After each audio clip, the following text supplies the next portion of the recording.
Permission ఇవ్వవలసిందిగా request చేస్తున్నాం మిమ్మల్ని ఇద్దరిని కూడా ఇంట్రాగేట్ చేయడానికి.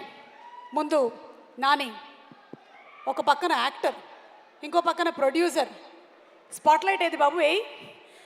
ఒక పక్కన యాక్టర్, ఇంకో పక్కన ప్రొడ్యూసర్, మరో పక్కన ప్రమోషన్స్. ఎలా, how are you managing it? Actually ప్రస్తుతం చాలా బ్లాంక్గా ఉంది. I'm not able to manage it. You are not able to not able to manage it. Too many things, too many places. తక్కువని చెప్పండి, నిన్న రాత్రి 8 గంటలకు ఎక్కడున్నారు? తిరుమల మెట్లు ఎక్కుతున్నాను. ఏడుకొండలవాడ వెంకటరమణ. ఓకే, అవును, వైలెన్స్ అంటున్నారు. అంటే అంత టోటల్ వైలెన్స్ ఉండబోతుందా మనకి? What you have to say about? Actually నేను ఐ థింక్ ట్రైలర్ ఇవన్నీ చూసి అందరూ చాలా ఒక భయపడిపోతున్నారు. కానీ ఐ థింక్ మనం 2 రకాల వైలెన్స్ ఉంటుంది. ఒకటి మన బాగా ఇబ్బంది పెట్టే వైలెన్స్, మనని కొంచెం డిస్టర్బ్ చేస్తుంది. ఐ థింక్ హిట్ 3లో ఉండే వైలెన్స్ మిమ్మల్ని బాగా అనొచ్చోలో తెలియదు, చాలా ఎంజాయ్ చేసేలా చేసే వైలెన్స్ అది. అంటే మీరందరూ విజిల్స్ వేసి, మీరందరూ క్లాప్స్ కొట్టి, మీరు థియేటర్లో ఒక ఎడ్రిలిన్ ఎక్స్పీరియన్స్ చేసే వైలెన్స్ అది. సో ఒక ప్రాపర్ ఒక థ్రిల్లర్ సినిమాతో పాటు ఒక కమర్షియల్ మాస్ సినిమా కలిస్తే ఎలా ఉంటుందో సినిమా అలా ఉంటుంది. సూపర్. సో అంటే ఒక ప్రాపర్ కమర్షియల్ మాస్ ఫిల్మ్ని మనం ఎలాగైతే ఎంజాయ్ చేస్తామో అదే రేంజ్లో ఉండబోతుంది అని. బాబు, లైట్లు వేసేవాళ్ళు మీరు వీడియో తీస్తున్నట్టున్నారు, కొంచెం ఇక్కడ లైట్లు వేయరా మా మీద? కనిపిస్తున్నామా?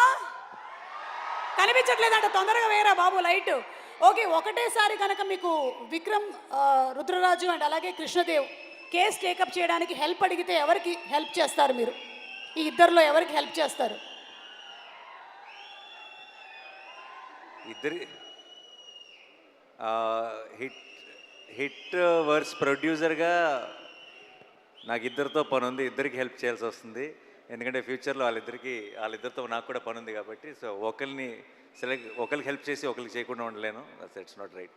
సో ఇద్దరికి సమానంగా హెల్ప్ చేస్తానంటారు. Thank you so much Nani.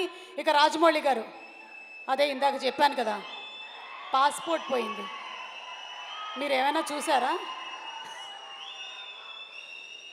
Okay, మేము జనరలీ ఏంటంటే అప్డేట్స్ అడుగుతూ ఉంటాం, కానీ మేము ఇంకా చాలా ముందుకు వెళ్ళిపోయి మేము విన్నటువంటి రూమర్స్లో నుంచి మీరు తీయబోతున్నటువంటి మహాభారతం సినిమాలో నాని గారి క్యారెక్టర్ ఫిక్స్ అయిందని విన్నాము. ఇది నిజమేనా? డెఫినెట్గా నాని ఉంటాడన్నది మాత్రం ఫిక్స్. ఏది ఫిక్స్? డెఫినెట్గా నాని ఉంటాడన్నది మాత్రం ఫిక్స్. వా, ఒక మంచి అప్డేట్ ఇచ్చేశారు. అలాగే మాకు ఎస్ఎస్ఆర్ అండ్ ఎస్ఎస్ఎంబి గురించి కూడా ఏదైనా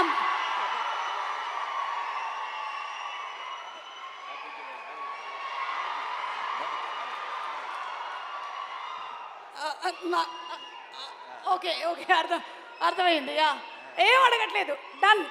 ఓకే, థ్యాంక్ యూ. చాలా పద్ధతిగా చెప్పారు. Very nice, super. Thank you అండి, థ్యాంక్ యూ. పాస్పోర్ట్ కూడా ఏం పోలేదు, ఇంట్లోనే ఉంది. Yeah, okay. So requesting both of you all to please stay back on stage. And అలాగే వేదిక మీదకి ఇన్వైట్ చేసేస్తున్నాము ప్రొడ్యూసర్ ప్రశాంతి గారిని.